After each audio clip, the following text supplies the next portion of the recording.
Ngensi yonna ekyatambula mu kufa okwabadde omukulembeze gw'eggwanga lya Tanzania John Pombe Magufuli olunaku olwaleero akakiiko akataba abakiise mu lukiiko lw'eggwanga olukulu aka Parliamentary Forum on East African Community Affairs kavuddeyo nako ne kakungubagira wamu ne bannansi b'eggwanga lya Tanzania okusinza ku ssentebe w'akakiiko kano era minisita omubeezi ow'ebyemizannyo Hamson Obua omugenzi abadde kyakulabirako era eggwanga lya Tanzania bingi berijjo sigala nga bimujjukirako onagamba nti ng'ayita mu kukola enguudo amalwaliro okulwanyisa enguzi n'ebintu ebirala bye bimu ku ebyo obuwanguzi John Pombe Magufuli bw'aleseewo wabula ono ebigambo bye biyisiddwa mu mbaka omukyala akiikirwa disitulikiti y'Ekkole mu kiiko ky'eggwanga olukulu Judith Aryek.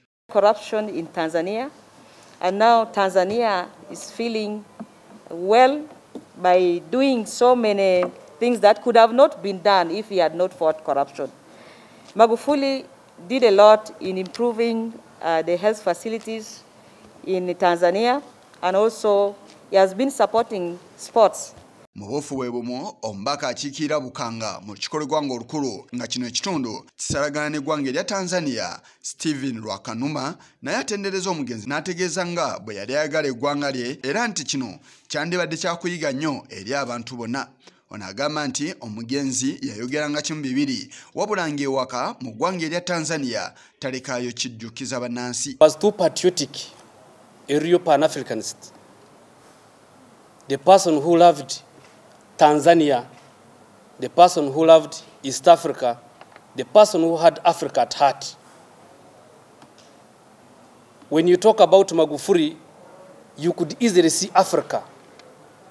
For us, we have an opportunity of interacting with Tanzanians whenever we feel we should be in Tanzania. Those people were too proud because of their leader. Ate omubaka akiikirira ebizinga by'ebukooli mu kiiko ky'eggwanga olukulu George Abbott Ouma agambye nti Magufuli alina ebintu byakoze era nga byakuyigirako by'amaanyi omuli obutasosola mu mawanga okulwanyisa enguzi n'obuwanguzi obulala bw'aleseewo. Learn from him, because even after his death, you look that he's going to live beyond his death. He's a person, as my colleague has said, who totally loved his people. Tanzania first. Tanzania first. When you go to Tanzania, I was in Tanzania, I was in Arusha, I was in Dodoma.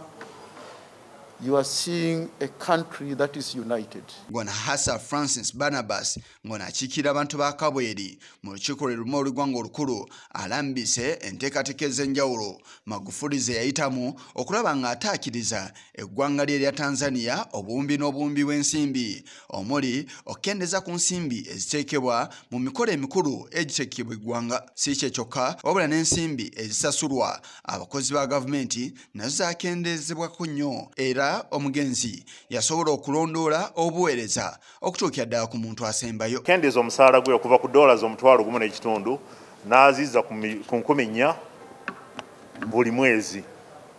Sente ezafikawo yazikozesa okuzimba amasomero, okuzimba amalwaliro, okulongoosa enguudo.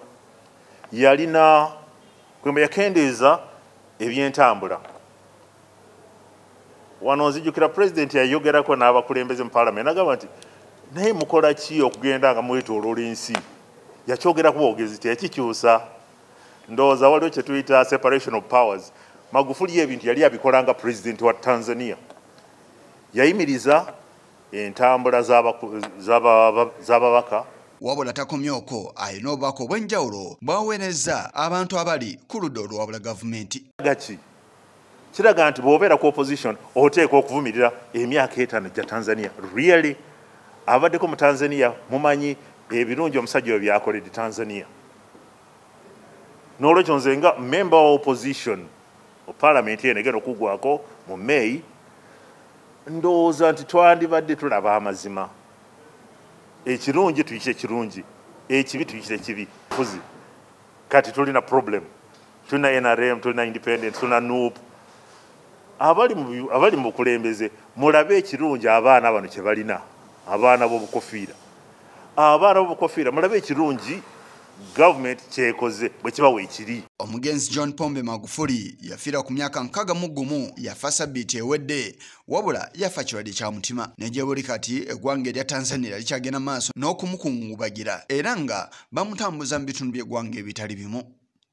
Yisa Kigongo ku lwa Channel 44 Olegoro.